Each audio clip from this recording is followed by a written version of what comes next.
than a year after the fiery, toxic train wreck in East Palestine, Ohio, derailed the lives of thousands of people, we are now hearing startling new allegations from the National Transportation Safety Board on how Norfolk Southern treated the agency, trying to pressure it to change its findings over the decision into the burning of the tank cars.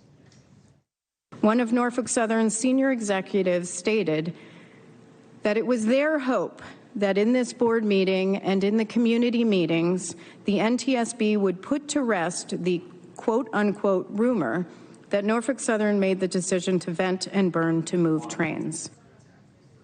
So, the Norfolk Southern apparently tried to influence the NTSB to go easy on them, is what it sounds like.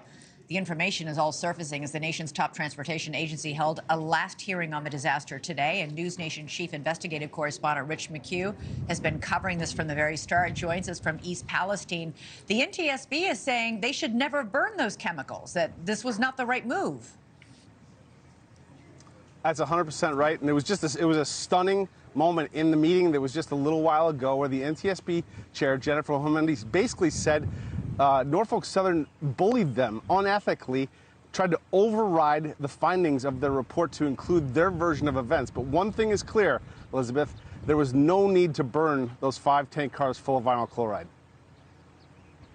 NTSB Chair Jennifer Homendy leading her team of investigators through a scathing review of Norfolk Southern's handling of the disaster here in East Palestine and their lack of safety controls. And at that point, it wasn't really staffed. Right.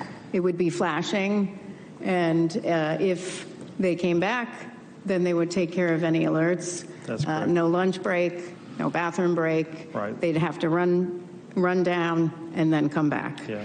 Which I think is certainly not a way to run a railroad. But it was this finding that made some residents leave in disgust. That Norfolk Southern withheld vital information from the incident commander tasked with making the decision to vent and burn those tankers. Norfolk Southern and its contractors, who were in control of the derailment scene assessment, compromised the integrity of the vent and burn decision by withholding complete and accurate expert opinions and information from the incident commander.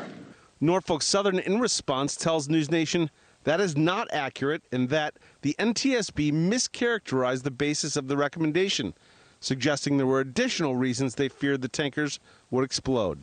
I don't believe anything that Norfolk Southern says about their decision moving into February 3rd, because there is compiling and compounding evidence that has determined that the vent and burn was completely unnecessary on every level. Now, just a few minutes ago, a Norfolk Southern executive walked up to me, handed me this pamphlet that says, "Doing What's Right." I asked him for an interview on the spot. He says, no, he couldn't. He says, you know how it is, Elizabeth. Doing what's right. Well, clearly the NTSB said they did not do the right thing when they made that decision to blow up those cars. Wow, this will reverberate, I'm sure. Rich McHugh, thanks so much. Thanks so much for watching. Go to joinnn.com to find NewsNation on your television provider. And don't forget to click the red subscribe button below to get more of NewsNation's fact-driven, unbiased coverage.